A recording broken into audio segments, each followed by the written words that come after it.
यार ये कभी मोबाइल फोन की बेकदरी ना करना यार। आप लोगों को पता नहीं है कि जब हम छोटे थे और घर पे सिर्फ एक पीटीसीएल का फोन होता था और वो कमरे में पड़ा होता था बरामदे के अंदर जहां पे सारे बैठते थे, उसके ऊपर किसी लड़की के साथ फ्लर्ट करना कितना मुश्किल होता था। अब तो नई जनरेशन के लिए फ्लर्ट करना इतना आसान हो गया, चुप करके सीक्रेट प्राइवेसी रह जाती है जवान लोगों की। बेशक हमारी प्राइवेसी मार्क जकरबर्ग के सामने खत्म हो जाए, हम उसके सामने नंगे हो जाए, उसको हमारी ब्राउजिंग हिस्ट्री का सारा पता हो, उसकी खैर है। घर के अंदर ना पता चले भाई हमारे, क्योंकि घर में डायरेक्ट कुट पड़ सकती है ना। हुआ ये कि ना मैं क्लास 6 या 7 में था, तो ना अब मैं को एजुकेशन में पढ़ता था, तो अब को एजुकेशन में पढ़ने का कोई तो फायदा होना चाहिए। बंदे को क्रश क्रूश हो जाता है किसी पे, मतलब हमारी भी फीलिंग्स हैं। ठीक है, हम शरीफ घर के लड़के थे, इंतहाई देसी कंजर्वेटिव फैमिली के साहबजादे थे, लेकिन हमें भी लगा हुआ था यार, क्या मतलब। अब हमें हो गया क्रश, दोनों तरफ से था क्रश, इतना मुझे पता है क्योंकि मैंने कंफर्मेशन ली थी, कॉन्सेंट भी ली थी कि आपको मेरे पे क्रश है तो मैं आप पे भी क्रश कर लूं। उसने कहा हाँ। तो अब हुआ ये कि थोड़ी इन्फेचुएशन फीलिंग्स डेवलप हो रही थी, लेकिन मसला यह था कि स्कूल के अंदर हमें इतना टाइम नहीं मिलता था बातें करने का, क्योंकि टीचर्स वगैरह होते थे, बाकी दोस्त भी होते थे। तो ब्रेक के अंदर हम पिट्ठू गोल क्रम खेलते थे लड़के सारे, तो ध्यान मेरा उधर होता था कि उसके पास जाना, लेकिन लड़के फिर नोटिस करते हैं, फिर बात फैल जाती है। वैसे भी हमारे स्कूल में ना आंख मटक्का जो था ना लड़के लड़कियों का, वो इलीगल था, छुप छुप के जितना कर लो कर लिया। जे फड़े गए थे फिर कुट पैंदे सी उल्टा लटका देते थे हमारे ना हेडमास्टर। और मेरे घर वाले भी ना पेरेंट टीचर मीटिंग में आके टीचर्स को कह देते थे कि अहमद को ना लड़की के साथ नहीं बिठाना आपने एक बेंच पे। ये अजीब बात थी, मतलब अब्बू को पता नहीं क्या था कि मैं किसी लड़की के साथ बैठ जाऊं। खुद मेरी अम्मी के साथ सारा दिन बैठे रहते हैं, लेकिन मैं किसी लड़की के साथ बैठ जाऊं तो उनको मौत पड़ जाती है। आपने मुझे इतना ही पर्दा कराना था, आप ऑल बॉयज स्कूल में डाल देते, आपने को एजुकेशन में भी डालना है और पाबंदियां लगा लगा के तरसाते भी रहना। ये समझ नहीं आई कभी ना अपने अब्बू की, लेकिन जमाने की इन पाबंदियों और मुश्किलात ने मेरे अंदर के आशिक को प्यार करने से नहीं रोका। मुझे हो गया क्रश, मैंने क्रश खड़का दिया। लेकिन मसला यह था स्कूल के अंदर ना टाइम नहीं मिलता था हमें इतना बात करने का ना। कभी कभी मैं आई गो टू ड्रिंक वाटर कह के क्लास से निकल जाते थे, लेकिन इतना नहीं टाइम मिलता था। अब चुल होती थी, जवान खून को ठाठे मारता है जब उसको प्यार होता ना नया नया पहली दफा, तो उसको होता है कि यार स्कूल के बाहर भी थोड़ा सा सीन ऑन करें। लेकिन मसला यह था कि देसी शरीफ घरों में होता है ना कि पापा छोड़ के जाते हैं स्कूल, छुट्टी टाइम पापा लेने आ जाते हैं, तो टाइम ही नहीं मिलता। स्कूल में टीचर्स नहीं कुछ करने देते, छुट्टी के बाद पापा लेने आ जाते हैं। घर जाओ तो फिर कारी साहब आ जाते हैं 2 घंटे बाद। खाना खाने का टाइम भी नहीं मिलता था, उसके बाद होमवर्क करना होता था। तो शेड्यूल बहुत टफ चल रहा था ना बॉय का। लेकिन where there is a will there is a way. अब बेशक मेरे पास ना मोबाइल तो नहीं था उस जमाने में, मेरे अब्बू ने नहीं दिया हुआ था मोबाइल, और लड़की के पास भी मोबाइल नहीं था उस उम्र में। उसके घर में भी पीटीसीएल था, मेरे घर पे भी पीटीसीएल था। अब हमने कहा यार चलो अब राब्ता तो रखना है ना, वरना लॉन्ग डिस्टेंस रिलेशनशिप खत्म हो जाएगा आहिस्ता आहिस्ता। ये इश्क की लौ को जला के रखेंगे तो उसकी गरमाइश से हमारे जिगर को राहत मिलेगी ना। तो जनाब हमने क्या किया, हमने ना नंबर एक्सचेंज किया पीटीसीएल के। हम इतने बेवकूफ थे ना, मैं भी बोंगा वो भी बोंगी, हमने कर लिया नंबर पीटीसीएल के एक्सचेंज।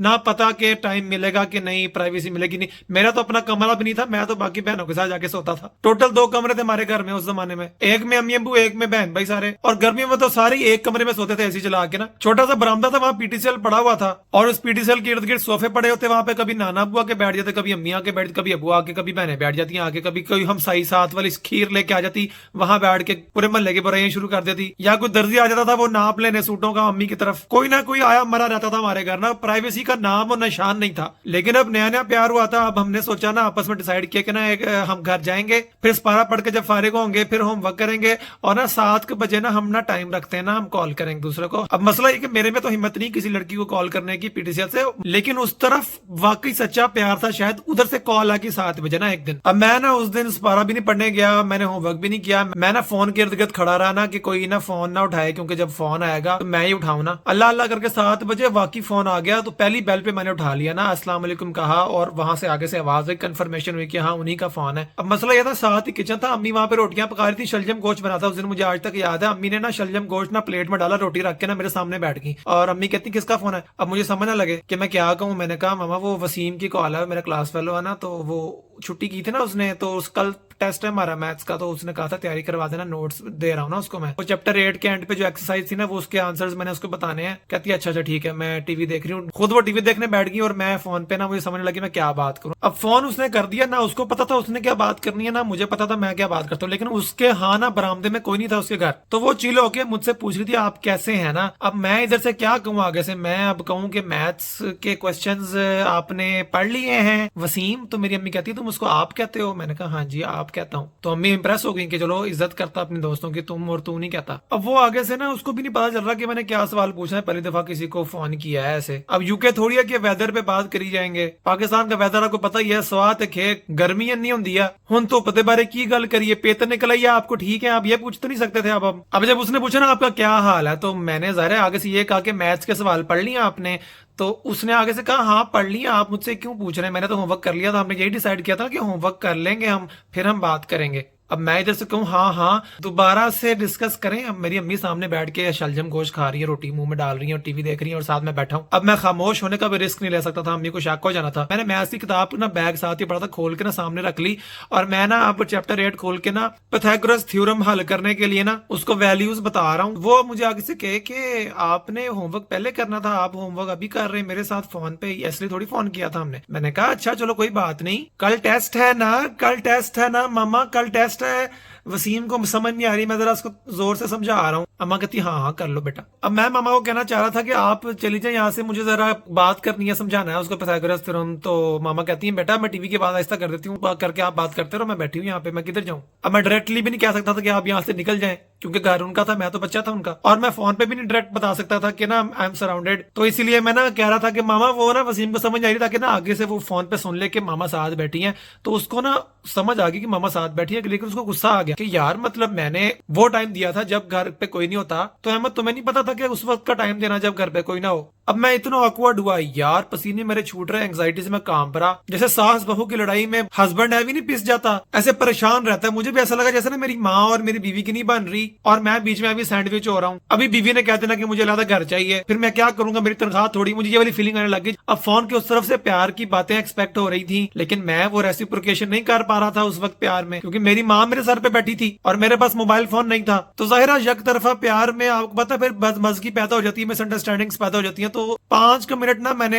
फोन पे बात करके ना ओवरवेलम होके मैंने फोन बंद कर दिया कि मुझसे नहीं हो रहा। मैंने मम्मा का वो ना फोन कट गया। मम्मा कहती है अच्छा। अब उधर से मसला ये था, उधर इंप्रेशन ये गया कि Ahmed has hung up on me, कि अहमद ने ना मुझे ऐसे डिस करा दिया, इसने लारे लूरे लगा के ना मुझे छोड़ दिया, माँ के पीछे लग गया, सानू लहर वाले पुल ते बुला के। अगले दिन मैं स्कूल गया, मैंने उससे बात करने की कोशिश की, उसने नहीं बात की इस बारे में, उसने कहा कि I don't want to talk about it. उसने इतना क्लियर नहीं मुझे बताया कि उसका मसला क्या हुआ। लेकिन अब मैं एक्सप्लेनेशन देता हुआ हिचकिचा रहा था, क्योंकि मुझे था कि मैं उसको कहूंगा कि यार मेरे घर पे इतने कमरे नहीं है, तो उसको पता लग जाएगा मैं गरीब हूँ। अब वो लड़की अमीर घराने की थी, अब उसके घर में ज्यादा कमरे होंगे, उसके घर में बहुत ज्यादा पीटीसीएल होंगे, उसकी होती होगी प्राइवेसी, वो प्रिंसेस होगी पापा की। असी पापा दे मजदूर सिगे, घर पे यूपीएस खराब हो जाता था तो पापा ठीक कर रहे होते थे, मैं टॉर्च लेके खड़ा होता था, हमारे यही था घर। उसको क्या पता, मुझे शर्म आती थी, उसको पता लग जाएगा यार नहीं हम इतने अमीर नहीं है कि हमारे पास फोन भी हो और प्राइवेसी भी हो। तो इसीलिए ना मेरा वो वाला सीन नहीं चल सका है यार ज्यादा देर। मैं खुद ही मूव ऑन कर गया 9th में ना, वो भी मूव ऑन कर गई। उसके बाद मेरा इश्क मोहब्बत से ना फेथ ही उठ गया। उसके बाद ना मैं क्लास के बाकी बच्चों के सीन ना टीचर को बताया होता था कि अगर मैं खुश नहीं रहा तो किसी और को मैं खुश क्यों रहने दूं, भाड़ में जाए सारे। फिर वो पकड़े जाते थे, फिर उनको मार पड़ती थी, पर मैं चुप करके बताते नहीं था उनको कि मैंने बताया। इसीलिए मैंने बताना था, ये जो बड़े आपको कहते हैं ना कि ये फोन जो है वो शैतानी डिवाइस है, इसने बच्चे खराब कर दिए, बिल्कुल खराब नहीं किए, बिल्कुल सही है, आप पहले से खराब है, आप बस एक्सपोज हो जाते हैं। खैर है कोई बात नहीं, बड़े जरूरी है। उस दिन सोचो मेरे पास फोन होता, अलग से कमरा होता, चलो कमरा होता, फोन होता, मैं मैसेज ही कर लेता। अब पीडीसीएल पे मैसेज तो नहीं कर सकते थे। ये बड़े बूढ़े लोगों ने भी दिमाग खराब किया हुआ बच्चों का कि नहीं मोबाइल नहीं यूज करना है, तो लड़के लड़कियां आपस में मैसेज करेंगे, फिर प्यार हो जाएगा इनको, फिर शादी की रिक्वेस्ट करेंगे हमसे।